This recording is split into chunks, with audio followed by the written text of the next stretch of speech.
Hello guys, Jigar here again, and now I'm gonna talk about what are my ways to come to Canada. How can I move to Canada? What program should I choose? So the basic how to come Canada, I'm gonna connect. I'm gonna cover into this video. Here, first thing like Canada. So what are the options you have? You need to see like first is a student visa, second is a permanent residency. In the permanent residency, you can apply in two ways. One is the express entry categories with federal skilled worker, which is very popular. The second one is the PNP nominations, which is very famous too. They all are interconnected. I'm gonna explain you how. So first, say express entry. In the express entries, as I said in earlier videos, you need to have the 67 points, and then once you are eligible, you apply, and then you get the score for the CRS, Comprehensive Ranking Systems, and in that score, depending on the scores, you will get the invitations. Currently, if you have the scores more than 438, probably you might get chance in the express entry. If not, it's very hard to get the ITA because of going through the current trend. The lowest it went in the since we started doing this CRS, it was 413, but since this year, at the beginning of the new year 2019, it hasn't gone down less than 438. So keep that in mind. So this is the basic score which you need to apply for the express entry. The second is PNP nominations. People talk always about, oh, I don't have the good CRS score. What should I do? So first thing which you need to be like focusing more on improving your English language. Try to get the CLB 9. If you can get CLB 9, probably push yourself to get CLB 10, which gonna push your points.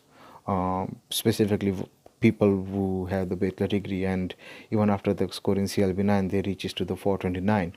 But when they have the CLB 10, their score will bump up to almost 438, 440. This all depends on experience too in your age. Yeah. So once you reach those one, and now you're gonna look for, if you don't have the good CRS points, you don't get good points on IELTS. Now what next? You can look for the PNP. PNP is an options for you if your occupation is in demand, right? If your occupation is not in demand, there are hardly chance that you're gonna get the nomination from particular PNP. If we talk about the nominations, say start with Ontario. So Ontario and the Alberta both, they will send the invitations in your Express Entry profile. If they like your profile, if they like your occupations, they're gonna send it to you. And you cannot apply directly to them. You can apply with the different criteria with the different PNP nominations, but I'm talking about the people who are not in Canada, who doesn't have the job offer, and they are just waiting for ITA. So Ontario and Alberta choose their own people to apply, to send you the invitations to apply for the nominations, and once they select and once they get the nominations, once they approve it, then you get the ITA for sure, because you're gonna get 600 points from these PNP nominations. The second popular one is Saskatchewan and the Nova Scotia. So in the Saskatchewan, if you know, they have so many occupations they deleted, removed from their demand list. So currently now not many occupations they have in the demand. So you need to make sure like your occupation should be there in order to apply, right? Nova Scotia's, they have about 6 or 7 occupations which you need to see, and once you have that occupations in demand, like you can apply when it opens. Usually they opens twice or 3 times in a year, and they have almost 300 like seats to apply. They have the only 300 nominations, so only 300 candidates can apply. So it's very hard to apply at that time, and many people has got the Nova Scotia nominations. because they are pretty good at the computer. So you need to look into that also. Manitoba, you need like friend or relatives or the job offer in order to come to Manitoba for PNP nominations. When you have the friend, you're gonna get the 50 points. People will say, "Oh, I have the friends," or you somebody will arrange the friend for me. Can I get the invitations? No, don't do that one. If you're the friends, you're gonna only get 50 points. The Manitoba has also their own ranking systems, so please familiarize with your ranking systems with the Manitoba, because it's totally different from the CRS ranking system. So whenever you are applying for the MPNP, don't count your CRS points to the MPNP, because both are different. And when you apply to the MPNP with the friend connections living in Winnipeg, there are very hardly less chance for you to get selected or nominated. The reason is like the currently the score for Manitoba PNP was 569 or 564. Uh, as I said, it's different than the CRS, but when you have the friends points, and even if you have the master degrees and the good IELTS score, you're not gonna get that much points. So with the friends is very hard. With the relatives, with the good master, with the good educations and good IELTS, is possible. It's quite good options. You need to always look for that one.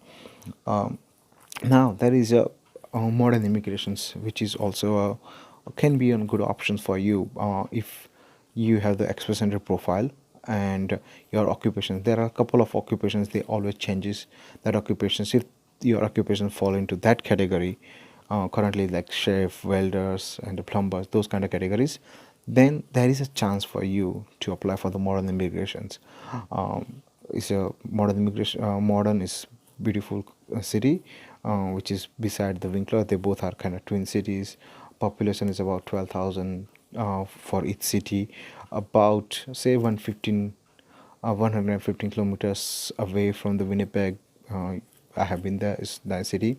You can always check that out for the modern immigration. There are a couple of small cities around that modern, and you can get the job there as well, because there are pretty good industries developing. They are trying to develop the new city, so you can always check on that one. But your occupation should be in the demand in that categories too.